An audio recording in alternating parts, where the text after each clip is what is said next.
कि द्वारका के लिए प्रभु जाने को तत्पर हुए, यथा योग्य सबसे मिले, परंतु जब अश्वत्थामा के ब्रह्मास्त्र से व्यथित हुई देवी उत्तरा भवन से भागती हुई भगवान की चरण शरण ग्रहण करती चरणों में गिरी और पाहि पाहि कह करके पुकार उठी, तो प्रभु ने ब्रह्मास्त्र को शांत करके उत्तरा के गर्भ की रक्षा करी। किंतु कुंती मैया ने चरण पकड़ लिए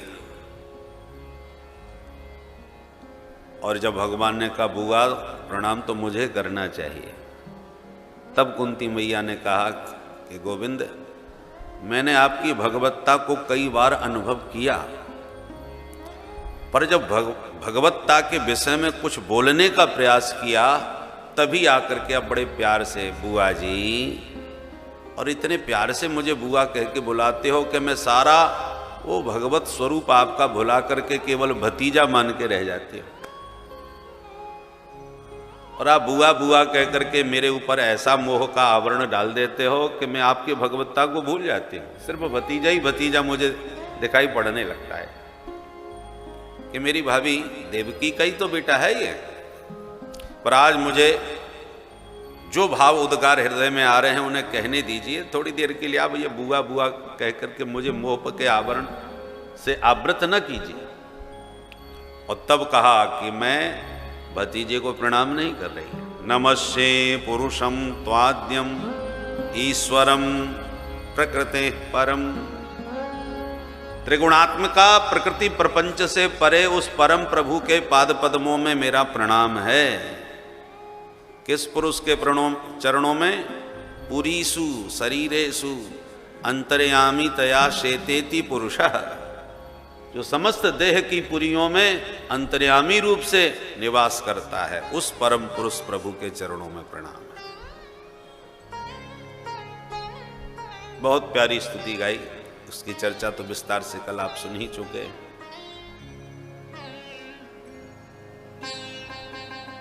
अंत में स्पष्ट कुंती मां ने एक बात कही, स्नेह पासमिमं छिंधि दृढ़ं पांडुसु वृष्णसु। मेरा जो स्नेह पास है दो जगह बंधा हुआ है, पांडव विष्णुसु। तो अपने बच्चों में, पांडु पुत्रों में, माताओं का ये दो ही जगह ममत्व विशेष रहता है, आसक्ति विशेष रहती है, बच्चों में या मायके में। इसलिए दोनों का स्मरण करेंगे। स्नेह पास मिमम छिंदी, ये जो दो जगह मेरा स्नेह पास बंधा हुआ है, मैं बंधी हुई हूं मन के डोर से, उसे छिंदी माने काट दो। सबके ममता ताग बटोरी, सब जगह से मेरा ममत्व मिट जाए और माधव आपके श्री चरणों से जुड़ जाए। तो कहां कहां जुड़ा है आपका ममत्व? दृढ़म पांडुसु विष्णुसु, एक तो पांडवों में और दूसरा विष्णुसु मायके में, वृष्णवंशियों में, जहां की मैं बेटी हूं। इसलिए दोनों जगह से मेरी ममता की डोर कटे और सिर्फ एकमात्र आपके श्री चरणों से जुड़े। ये जब बात सुनी तो माधव इतने मुग्ध हो गए, बोले बुआ जी सारे कार्यक्रम स्थगित, अब कहीं नहीं जाऊंगा, आपके पास ही रहूंगा। और बुआ के साथ उनके भवनों में प्रभु प्रविष्ट हो गए। एक बार जब सब सो रहे थे मध्य रात्रि में, तो युधिष्ठिर जी बैठे बैठे रो रहे थे। प्रभु ने जब कारण पूछा कि बड़े भाई अब तो आप सम्राट बन गए, कोई भी आपके सन्मुख शत्रु शेष नहीं रहा, तो ये खिन्नता कैसी? आपको तो विजय महोत्सव मनाना चाहिए, इतना बड़ा युद्ध आपने जीता है। धर्मराज युधिष्ठिर जी बोले, गोविंद, जिन बंधु बांधवों के बीच में महोत्सव मनाए जाते हैं आत्मीय जनों के बीच, उन्हीं सबको मार करके आज मैं सम्राट बना हूं। कौरव कौन थे? कोई पराये थे? मेरे अपने भाई थे। जिन पितामह भीष्म की गोद में हम लोग खेलते थे, उनकी उंगली पकड़ के चलना सीखे थे, उन्हीं को सरसैया पर सुला दिया आज हमने। जिनकी गोद में सोए थे उनको सरसैया पे सुला दिया।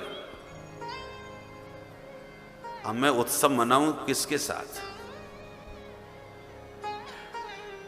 राष्ट्र की समृद्धि में नवयुवकों का योगदान होता है, और वो सारे वीर पुरुष नवयुवक इस महाभारत की यज्ञाग्नि में हमने आहूत कर दिए। आज केवल चारों तरफ दिखाई पड़ते हैं तो या तो जर्जरित वृद्ध पुरुष, अथवा नन्हे नन्हे बालक, अथवा पतिवंचिता विधवा नारियां। जब उनका सिंदूर उजड़ा हुआ मैं देखता हूं तो मुझे लगता है मैं ही उनका कारण हूं। मेरे भीतर अत्यंत आत्मग्लानि व्याप्त है, मेरा मन अत्यंत खिन्न है। मैं कैसे उत्सव मनाऊं? प्रभु ने विविध भांत समझाए, छात्र धर्म का स्वरूप बतलाए, पर समझ में नहीं आया। उपदेशक के प्रति जब तक महत्व बुद्धि न हो तब तक उसकी वाणी हृदयंगम नहीं होती। एक नन्हा बच्चा कितनी भी ऊंची बात कह रहा हो, फिर भी हमारे मन के कोने में कहीं रहता है, भी बच्चा ही तो है, कहीं से सीख लिया, सुन लिया होगा। वही बात कोई वयोवृद्ध व्यक्ति कहे तो हम तुरंत उसको श्रद्धा से स्वीकार कर लेते हैं।